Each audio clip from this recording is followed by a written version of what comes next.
Welcome to Specific Love. Today I'm going to show you how to turn some jumbo popsicle sticks into some awesome, beautiful pins.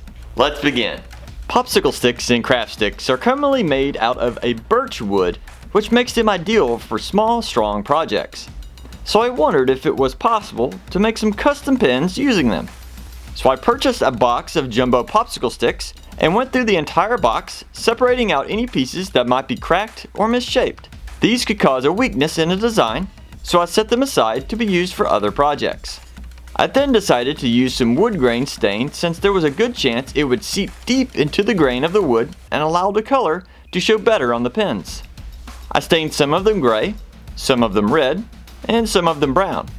I then placed them in a styrofoam holder which I had previously cut slits into with a small knife. This allowed the air to get to both sides at once, which cut down on the drying time needed. After the sticks fully dried, I then applied a thin layer of good quality wood glue between 10 of them and lightly clamped them down in 3 spots. The more clamping area you can place across the sticks, the better they will attach to one another and be less likely to separate in the building process.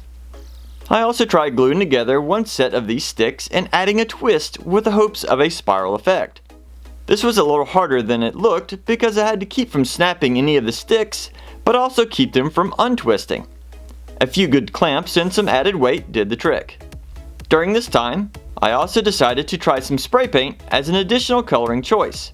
I chose some bright orange and some blue with the hopes that there would be some good contrast between the two.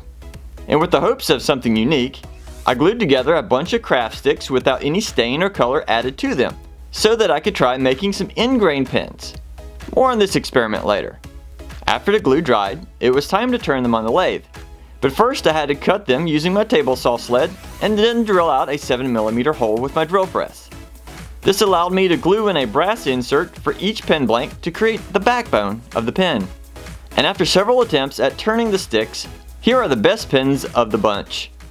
My first completed pin was this gray stained version. The lines created a dark gray structure that gives it an almost burnt look. But overall, I seriously doubt anyone would guess that this was made from craft sticks. This next pin was a combination of mixing some of the red sticks and brown sticks together in an alternating fashion. I love how the different colors are easily seen and yet make it very hard to guess what type of wood it was made out of. And now for the twisted pin. The grain type structure is slightly twisted, but did not turn out with as much of a spiral as I was hoping. The overall appearance of the pin is still quite intriguing and gives it a more realistic grain shape. Now going back to the orange and blue sticks, I decided to glue them up a little differently. I first cut them in half and paired up 2 of each color in an alternating fashion. I then glued them together in one large batch. Once they had dried, I took them to my miter saw and cut off the corners to create some flat sides. I then took them to my table saw and cut them in half with the sticks at a 45-degree angle. And then in the process of turning them on the lathe, I noticed that these 45-degree angles were slowly turning into some gorgeous spirals around the pin blanks. So I polished them up and then assembled them into a beautiful pin that had almost a glistening effect as you turned it. This was caused by some of the pin being Ingrain and some of it being edge grain. But in either case, the blue and orange made a beautiful spiral design. And finally it was time to work on the Ingrain pin. So I grabbed the large block of craft sticks that were glued together and took them to my table saw.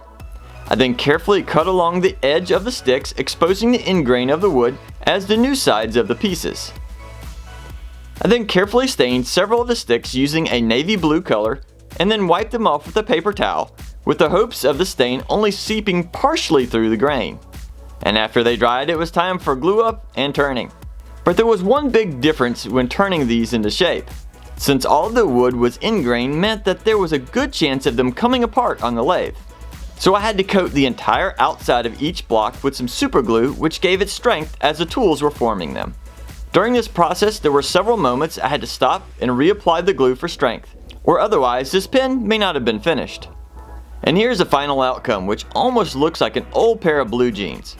And if you look real hard, you can see how the stains seep through much of the grain, creating almost a blurry look between each of the slices.